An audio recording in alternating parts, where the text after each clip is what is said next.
leeyahay guddi la yiraahdo guddiga amniga ayaad u wakiilateen wixii amniyaadka ku saabsan oo wasaaradaha iyo ciidamada sida booliiska nabad sugidda muxuu ahay wasiiradooda waxaasoo dhan inaan xog idinka keenno idinka soo aruurino ayaad noo igmateen baarlamaanka wuxuu ka kooban yahay 15 guddi walbana xil gaar ah ayuu leeyahay waxaan filayay markii la yiri muxuu ahay waxa laga hadlayaa amniga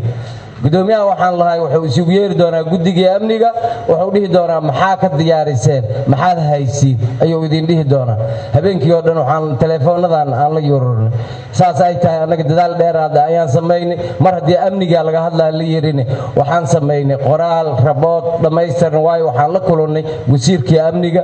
taliyaha nabad sugidda taliyaashii xilka laga qaaday taliyaha migrationka wasiirkii arrimaha gudaha dhammaan guddiyadii madax bannaan hoos imaanay intii baarlamaanka uu xiraay oo dhan ayaan la kulmaynay marqaatigeedana guddiga ayaa jooga waxay ahayd wixii aan ka diyaarinay in halbeega maanta laga doodayo oo ahaado in inda ka cabir baarlamaankii dhamaa inda ka cabir iska qiyaas uu wixii sheegi karto sheeg inuu u hadlo waa sharaf darro dalka iyo dadka Soomaaliyeed ayna naga mudneen oo aan soo jeedinayno waa mudane gudoomiye markii arrimaha amniga laga hadlaayo waxay ahayd in raboodkii aan keenay aan akhrino markii la akhriyo kadibna waxyaabaha ugu baxa muxuu ahay isleeyihiin dhalinyarada ka imaanaysa in laga doodayo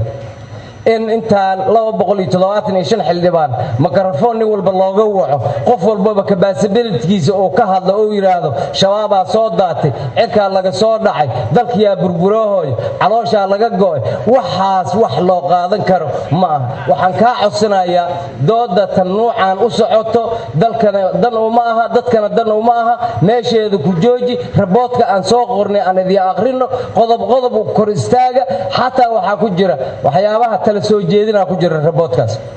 tala soo jeedintaas ka doodo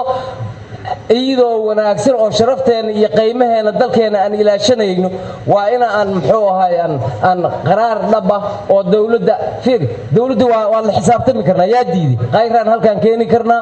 wasiirkii amnigan keeni karnaa laakiin maxaa calooshii loo faqaya oo dalka indhaha loogu ridaya waan ognahay madaxtooyada dhexdeeda ayaa lagu dhaawacmi jiray waayo ilbaata loo leeyahay shabaabaa dadka cayrsinaya iyo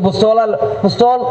xamar meesha la yiraahdo waa hambowlaha dalkana shabaabaa u haysato reey oo maalin walba in la dhac doonay iyo shaka ugu jira taas qofka moog waa in shabaab caasimad madaxa laga dilay Soomaaliya meesha kaliya ee ka nooshahay caasimada waay hal la dilo inuu shabaab leeyahay moog ma kuwaasan hadda maanta intaan konton xildhibaan anagoo intaan uu soo qornay ayaan ka doodi karnaa shabaabaa inta ka soo daadanaya inta ka soo yaacayaan ciidamadeena markay ka dagaalamo hooyaan ciidamadeena waxay ka dagaalamo hooyaan meeshii la yiraahdo maxay yeeday baraawo ciidamadeena hiiraan ay ka dagaalamo hooyaan ma shaki baa idinka jira talihii haddii shaki idinka jira talihii ciidamada wacda ee xoogga dalka Soomaaliyeed waraysta ciidankeena xagga kala joogaadha